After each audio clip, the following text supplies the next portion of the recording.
Hi, welcome to the 8th video on the differentiation topic at higher, looking at stationary points. So the previous video looked at increasing and decreasing functions. This video is looking at being able to use differentiation to find stationary points and their natures.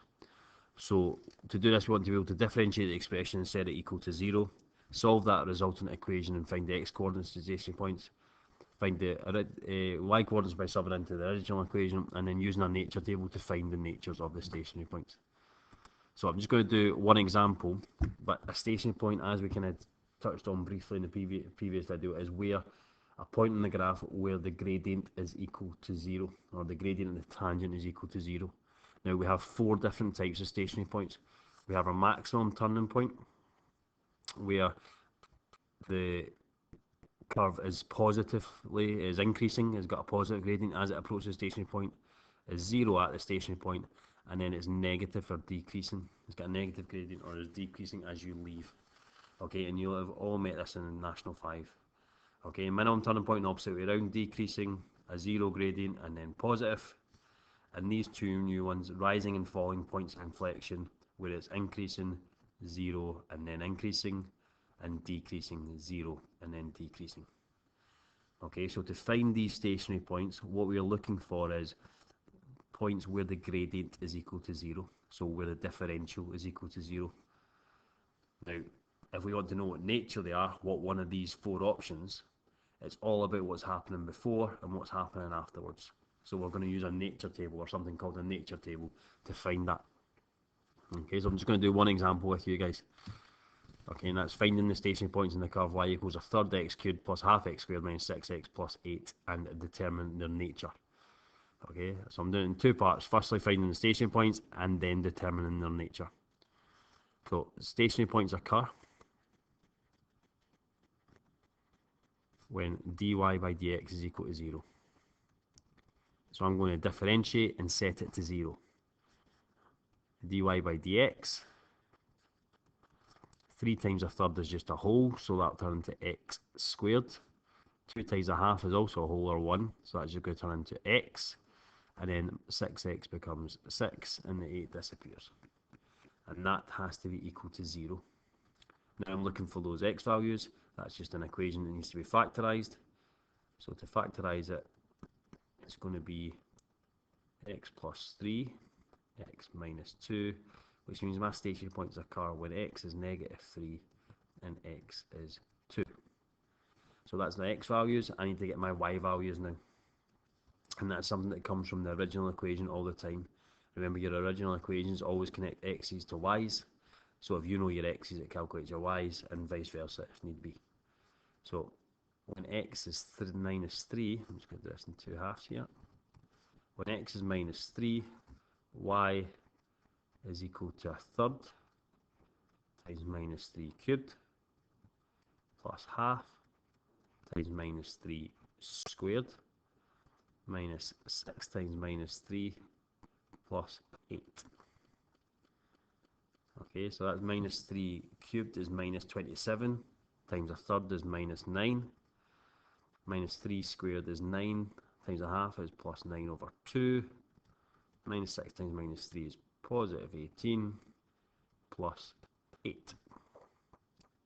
Okay, so that ends up being 18 plus 8 is 26. Take away 9 is 17, plus 9 halves is 43 halves, I believe. I'm hoping that's right. Okay, and then we're going to do the same with x equals 2. So when x equals 2, y is equal to a third times 2 cubed plus half times 2 squared minus 6 times 2 plus 8, which is 8 thirds plus 2 minus 12 plus 8. So it's 8 thirds minus 2, which is 2 thirds. Okay, so that gives me my stationary points at, okay, I'll just run it around a little bit here, minus 3, 43 over 2, and 2 thirds. Okay, now that's your first part done. You've found the nature of the station. You found the station points themselves. Now we need to determine their nature. Okay, and we're going to do that by checking what's happening to the gradient as we approach the stationary points and as we come away from the stationary points. Okay, so as you approach -3 and come away from -3, and as you approach 2 and come away from 2. So what we're going to do is set up something called a nature table. Okay, so as you come up to -3, and as you go between -3 and 2, and as you leave 2, I want to know in these areas here what's happening with the curve. What's the slope look like? So as my x's do this, what does the slope look like?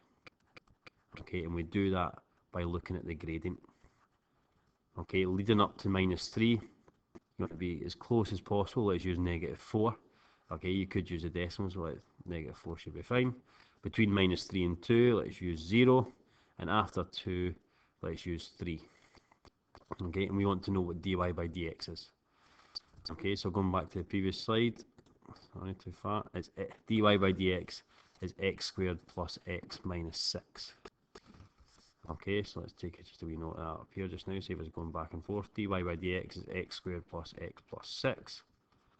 Okay, so when x is -4, dy by dx is equal to -4 squared plus -4 minus 6. So 16, 12, 6. Okay, so dy by dx is 6. And because that's a positive gradient, or a positive differential, it's got to be a positive gradient, so that's going up the way. Okay, we know the differential at -3, that's a stationary point, so it'll be 0, so that's going along the way. When x is 0, dy by dx is going to be -6, because 0 squared add 0 take away 6 is -6, so that's going down the way. Okay, 2 is a stationary point, so that's 0 and along, and then when x is 3, dy by dx is 9 plus 3, 12 minus 6 is 6. Okay, so that's my nature table. Now that's working, and you get a mark for that working. Okay, but an important thing is you state at the end what's going on. So there is, firstly, there's a maximum turning point, because you can see that first stationary point is going up, along, and down. That's maximum turning point at the point -3, and it was 43 over 2, I think, yeah, 43 over 2. So -3, 43 over 2. And then there's a minimum turning point, because it's going down, along, then up.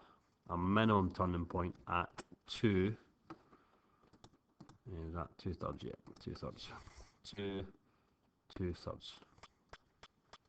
Okay, so you found the station points in the previous one, and then we're using a nature table, finding out what's going as you come up to -3, and as you go between -3 and 2, and then as you come away from 2. And because it's a continuous function, you're able to do that nature table in one straight go. Okay, and then you make the statement at the end. Okay, so going back to our success criteria, to find the stationary points, we need to be able to differentiate it, make it equal to 0, solve the resultant equation so that you find the x coordinates, substitute it back into the original equation so you can know the y coordinates of the stationary points, and then use the nature table to find the natures of the stationary points. Okay, thanks for listening.